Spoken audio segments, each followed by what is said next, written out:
Hi friends, welcome to Tirumala Rajalakshmi garden. నమస్తే అండి. నా వీడియోలు మొదటిసారి చూసిన వాళ్ళైతే సబ్స్క్రైబ్ చేయండి, బెల్ బటన్ ఒకటి లైక్ చేయండి. అలాగే మొదటి నుంచి చివరి దాకా చూడండి, మధ్యలో స్కిప్ చేయకండి, అప్పుడే మీకు అర్థమవుతుంది. ఇక వీడియోలోకి వెళ్దాం.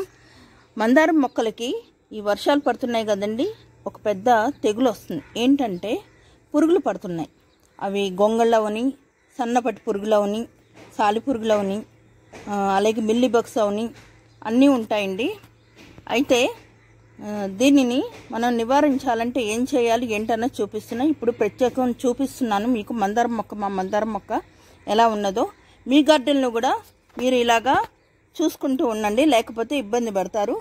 ఇది ఇదిగోండి, మచ్చలు వచ్చేసాయి. ఆకు మొత్తం ఇదిగోండి పురుగు పడుతుంది.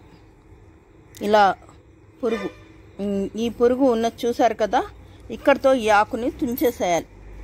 తుంచేయకపోతే మొత్తం చెట్టు మొత్తం పాకేసి ఆకులన్నీ పాడైపోయి ఆకుల్లోని రసాన్ని పీల్చే పురుగు అన్నమాట ఇది.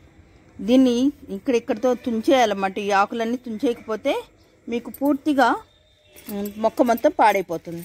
ఇలా తుంచేసుకుని పుల్లటి మజ్జిగ కానీ లేదా నీమాయిలు కానీ ఇవి స్ప్రే చేయాలండి.